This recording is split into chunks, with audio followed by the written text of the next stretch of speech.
everyone! Welcome back po tayo sa ating YouTube channel. Ito po ang inyong lingkod, Alminda Mix Vlog. Bumabati ng mapagpalang araw sa atin lahat, mga ka-chika-chika natin dyan. Maghatid tayo ngayon ng chika Magkipagmarites muna tayo ngayon. So, mga ka-chika, ang ichichika ko sa inyo ngayon, itong live ni Kalingap Tata. Ano na nga ba ang level ng o sitwasyon ng Rajel ngayon? Ito ba ay maibabalik pa? Ito ba ay hindi na? Ang pag-uusapan natin is tungkol rules is a rules, no? Ayon kay Kalingap Rap at kay Kalingap Tata na rin. Ano?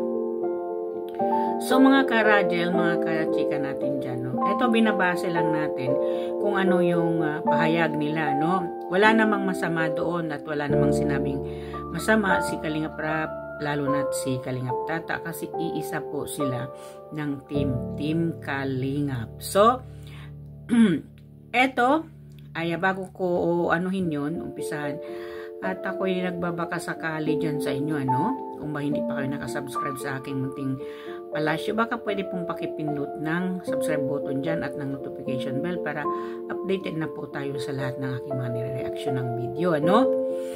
So, at don't forget po bago natin umpisahan, i-suportahan natin ang ama ng Kalingap, ang ama ng Kalingap, si Kuya Bal Santos Matubang, Kalingap Rap, Ate Edna Vlog, at ang Kalingap Tata po at ang lahat ng Kalingap team, no? So mga kachika natin dyan, ano? May pahayag lang naman si Kalingap Tata dito sa kanyang sinasabi at umpisahan po natin. Okay mga kachika, mga karajel, ano, ito po yung pahayag ni Kalingap Tata dito sa kanyang live na napanood natin, ano. Where actually hindi natin ito mape-play lahat kasi nga ay masyadong mahaba at saka medyo ano po tayo dito sa ano, kaya hindi ko mailalagay dyan. Ito ay mapaparinig ko lang sa inyo, no? Tayo.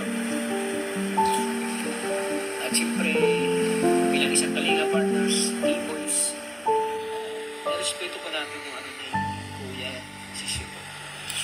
Paano yung makapupunti?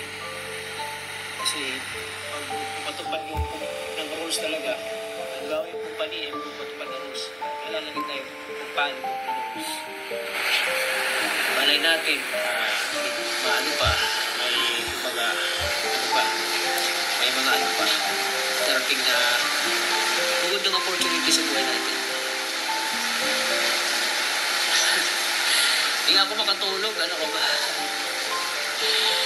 Just pray po yan. Magpray lang po tayo mga Kalingap. Ang pinaka-ano po natin, pinaka-magandang pundasyon po. Magpray lang po tayo. Huwag tayo magtanim ng inarating po. Huwag tayo magtampo. Huwag tayo mag-bash. Huwag tayo mag-bash po. Lalo na kayo yung bahay. Huwag natin i-bash ko yung bahay. Si Kuya Bal po ay talagang malaki po yung respeto ko sa kanya. Talagang hindi ko, talagang may respeto ko po yung desisyon ko. Kaya ako po ay talagang wala po akong sama na loob kay Kuya. Kasi tinatanggap ko po ano yung rules na pinapatupad ng Kuya. Rajel, amazing, walang arte sa katawan. Bukas mag-pray tayo. Basta mag-pray lang po tayo. Pinakamaganda dyan, pray po. Lagi tayong manalangin sa Panginoon. So yun, ano, malinaw na po sa atin, mga ka-chika minute natin dyan, na pinapatupad talaga ang rules. Rules is a rules, baga, no? At siya rin na tinatanggap niya yung rules bilang isang K-boys na talagang bawal ang gumawa ng love team, no? Kasi ang creator ng love team ay iisa lamang, ang si Kalingap Rap. Si Kalingap Rap lang naman po talaga ang creator ng love team, kasi diyan nag-umpisa sa kanya, no? Si Oyang at saka si Bombay ang kauna-unahan, at si Sheena, pati si Papa Edu, di ba? Sila po yung unang pinag-aano nila noon, kauna-unahan talaga yan. Kaya kumbaga etong ano ni Kalinga Prap tungkol sa love team, kumbaga connected lang yun doon sa kanyang charity vlogger. Additional kita na rin doon sa kanyang tinutulungan. Hindi naman po basta-basta ang magpagawa ng bahay, no? Dito kay Kalinga Prap, dito niya ginagawa yon. Kumbaga extra niya yon, extrang vlog niya yon ang love team mo, extrang idea niya yon. So talent niya yon, kumbaga ideas niya yon na nagbigay siya ng dyan na ganyan sa kanyang vlog, sa kanyang channel ang magkaroon ng love team. No, pero ang focus ni Kalinga Prap ay yung pagcha-charity talaga niya. So alam natin na natanggap, syempre kailangan tanggapin ni Kalingap Tata yun bilang isang K-Boys. Na rules is a rules, you should follow what is the rules doon sa team, no? At ang sabi ni Kalingap Tata ay pray lang daw tayo. Kumbaga, he doesn't think na malulos ang hope niya na hindi babalik ang Rajel, no? Rajel, at wini-wish niya o ipinipray talaga ng mga ka-Rajel din natin dyan at ni Kalingap Tata na babalik ang Rajel, di ba? So punta tayo dito kay so before natin anuhin ang narinig din natin kay Kalingap Prap, eto ang din natin dito kay Kalingap Tata. Although malungkot, hindi daw siya makatulog, na kumbaga naapektado talaga siya sa pagpapahinto ng Rajel, no? He is very affected, alam natin yun, kasi hindi nga daw talaga siya makatulog, no? Kasi para kasing nagulat siya, nabigla nga lang, no? Akala siguro ni Kalingap Tata it's okay lang ituloy niya, okay lang yun, na hindi pa siya nasisita noon. Nung napansin kasi ng mga Kalingap, ang sabi naman talaga ni Kalingap Prap, ang problema kasi ay yung ginawa ni Kalingap Tata, inaraw-araw niya yung pag-vlog sa love team niyang si Rajel. So doon siya napansin, no? Kasi syempre nga naman, lahat nga naman ng Kalingap boys, no? K-Boys, wala naman talagang gumawa ni isa sa kanila ng love team maliban dito kay Kalingap Tata. Siguro din kay Kalingap Tata, parang hindi pa niya talaga siguro alam at nagawa niya yun, ano? Hindi naman natin din sukat akalain, ano? At saka dito ko naman kay Kalingap Tata ay tanggap naman niya na talagang ipinahinto. Nirespeto niya yung desisyon ni Kuya Bal, nirespeto niya bilang isang founder ng Kalingap kasi isa siyang K-Boys, no? At nirespeto niya yun at humihiling siya sa kanyang mga viewers na wag iba si Kuya Bal dito sa nangyaring ito, no? Kasi ama, no? Kumbaga sa pamilya tayo, nanay, tatay, may rules tayo sa mga anak natin, no? Yun din ang ginawa ni Kuya Bal, no? Santos Matubang, nabigyan niya ng rules and regulation ang kanyang mga team. Lalo na itong mga, syempre parang anak-anakan na niya to, itong mga K-Boys na ito, ano?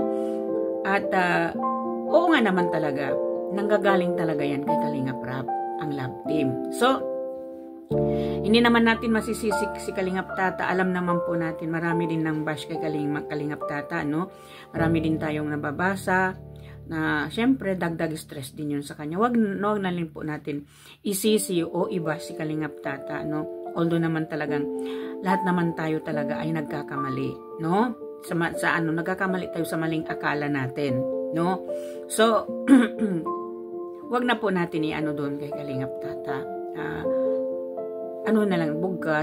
Bugkos ay anuhin na lang natin si Kalingap Tata. Kung anong pagsuporta natin sa lahat sa kanilang K-Boys, ganun na rin po ang suporta natin kay Kalingap Tata, no? So mga ka-Rajel, ang anuhin po natin ngayon ay ang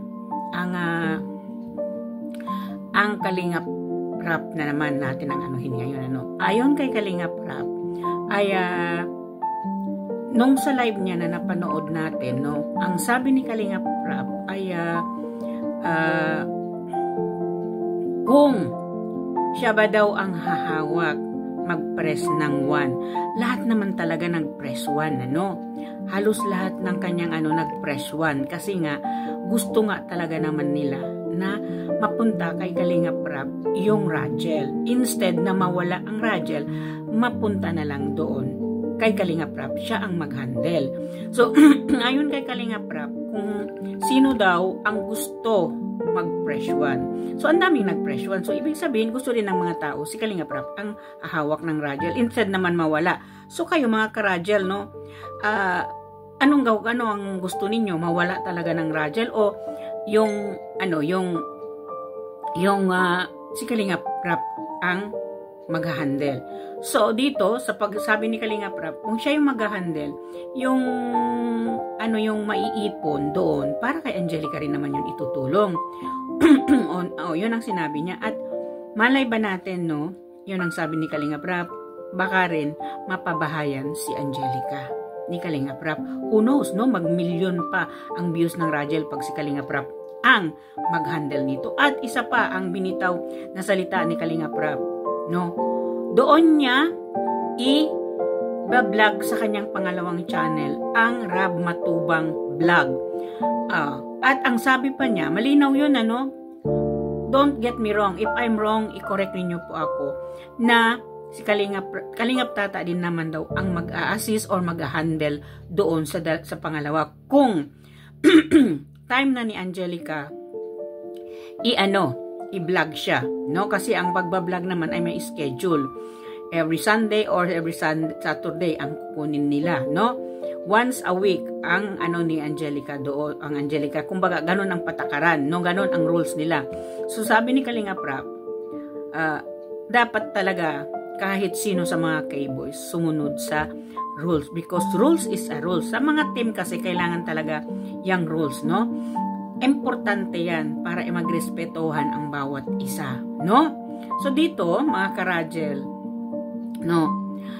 Instead na wala ng Rachel, syempre, boboto talaga tayo na si Kalingap Rap na ang mag-vlog kasi gusto natin ng Rachel, ano?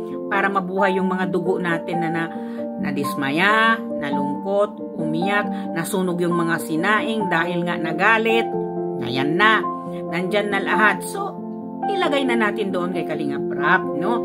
Masaya yon. So, kung hindi pa kayo nakasubscribe doon sa Kalingap Rap na pangalawa niyang channel, mag-subscribe na kayo para mapanood natin ang Rachel dito sa sa Rab Matubang Vlog. Yun po ang pangalawa niyang channel kasi alam ko yan kasi lahat sila nakasubscribe tayo kasi nawiwili tayo, no? Kasi kami mga OFW, dyan lang kami humuhugot sa mga pinapanood namin na lap team na yan para kasi kaming bumalik sa pagkabata namin, di ba? Wag ninyong sabihin ako lang, pati kayo diyan nanonood, ganun din ang feelings ninyo. Di ba nung na-inlove kayo ng mga teenagers pa tayo? Charot lang. Pero totoo 'yon. So well, no? Malinaw yung pahayag ni Kalingap Tata, pero isa lang naman ang hiniling niya. Kahit hindi na siya ang mag-handle o kahit wala na sa kanya yung Rachel, suportahan para din natin o yung mga sumusuporta sa Rachel, wag daw siyang bibitiwan, no? Kasi may rami siyang mga beneficiary tinutulungan. Of course naman, no? Lahat naman ng Kalingap sinusuportahan ng mga viewers ng Kalingap, no?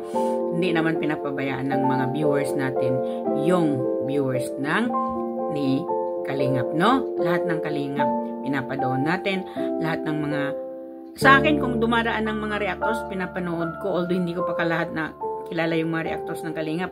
Pero kung dumadaan sa wall ko yun, dahil na-spread na rin itong aking katsika-tsikahan dito sa Rachel, ay napapanood ko rin sila. Minsan doon ako nakakakuha ng mga detalye na tungkol dyan. Pero, pinapanood ko talaga ang live ni Kalingap Rap. Kasi doon tayo kumukuha ng ating kung ano yung mga latest news o latest, may bad news ba, may good news ba dito kay Kalingap Rap, no? So well, mga ka-Rachel, mga kachika natin dyan, huwag na po tayong magtampo. Masaya na lang tayo. Hopefully po at iba-vlog yan. I think it's positive. Very positive. For my own opinion, it's very positive na si Kalingap Rap ang mag-handle dyan kay Rachel natin, mga ka-Rachel. mga kachika natin dyan. So well, hanggang dito na lang po ang aking reaksyon o ang aking opinion na narinig natin dito kay Kalingap Tata at kay Kalingap Rap. Sana po nagustuhan nyo. Kung nagustuhan niyo, please do subscribe, likes at comments ng aking mga reaksyonan, at huwag po ninyong kalimutan i-subscribe Kalingap Rap, Sir Matubang, Kuya Bal Santos Matubang, at ang Ate Edna Vlog, at ang inyong lingkod po, Alminda Mix Vlog, nagsasabi, may Allah bless us all. Hanggang sa susunod po, huwag na tayong magalit, mag-love-love lang tayo. Spread love and give love to everyone kasi magpapasko na po.